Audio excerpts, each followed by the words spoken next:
आज सुबह सुबह हम अपने गांव में हैं। आप लोग देख सकते हैं कि मेरे गांव में एक बारी है। बारी तो बहुत है, लेकिन हम जब रोड में पास कर रहे हैं तो मेरे दादाजी यहाँ काम कर रहे हैं, देख सकते हैं। इनका लगभग लगभग 1 एकड़ का खेत है। उसमें आधा खाली है और आधा में ये टमाटर का, बैगन का, बंधा गोभी का खेती लगाए हैं। और इससे पहले भी लगाए थे कुछ खेती, उसमें से ख़त्म हो गया। बरसात में इन साल किसानों को बहुत हानि हुआ है। जो हमारे सरकार को और जो भारत के लोग शुभचिंतक हैं, उनको सोचना चाहिए कि भारतीय किसान किस तरह से अपने जीवन में जूझते हैं और उनका किस तरह से हानि है। तो आप लोग देख सकते हैं कि ये जो खेत है उसमें अभी टमाटर लगा हुआ है, बैगन आगे है, उसके अलावा उधर बंधा गोभी है और लगने के लिए खेत तैयार हो रहा है।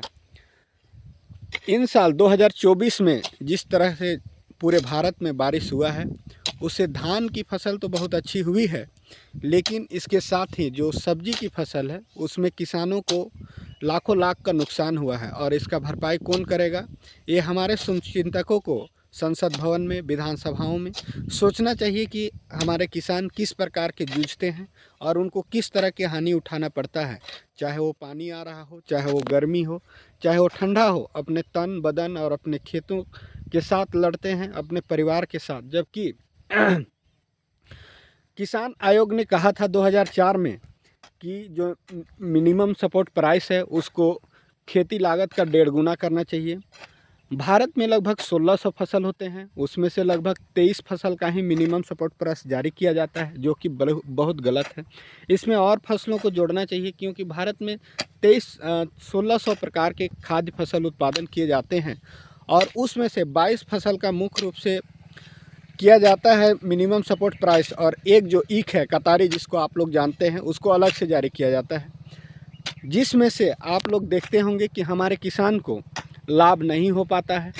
हम यही चाहते हैं कि हमारे भारतीय संसद या जो विधानसभाओं हैं उसमें हमारे किसान के हित में काम हो, और जो मिनिमम सपोर्ट प्राइस है वो कम से कम 2 गुना, लागत फसल का 2 गुना होना चाहिए। उसमें से एसएल को, और उसमें जो जो किसान का जो घर का सपोर्ट है या जो उसका जो लागत है, जैसे अपने से हल जोतता है, अपने घर के लोग काम करते हैं, उसको भी मजदूरी के रूप में स्ट्रांगली जोड़ना जाना चाहिए और मिनिमम सपोर्ट प्राइस दिया जाना चाहिए, जिससे भारतीय किसान को लाभ हो सके और भारतीय किसान विश्व में खाद्य उत्पादन के मामले में जो अपने प्रथम स्थान जारी कर चुके हैं और हम अभी आत्मनिर्भर हैं, जिससे हमारे देश को आगे बढ़ने में मजबूती मिल रही है। उसमें आप देख सकते हैं कि हमारे किसान की कितनी महत्ता है, जो हमको एक भूखे देश से आत्मनिर्भर देश की ओर आगे लेके आ चुके हैं। 332 metric ton, lakh metric ton जो आज उत्पादन होता है भारत में। भारत विश्व का दूसरा सबसे बड़ा सब्जी उत्पादक देश है और निर्यातक देश है। उसमें आप देख सकते हैं मेरे किसान को कितने योगदान देना पड़ता है। आज सुबह सुबह का समय है, आप देख सकते हैं इन साल 2024 में हर एक किसान को लगभग लगभग 4 लाख रुपया का मिनिमम लॉस हुआ है पूरे बरसात में। जून, जुलाई, अगस्त और मई के आसपास से ये जितने भी खेती लगाए अपने खेतों में, वो सभी चाहे तो मर गए पानी की वजह से, चाहे वो सही से हो नहीं पाए, जिससे किसान को लगभग पर ईयर 4 लाख का नुकसान हुआ है इन साल।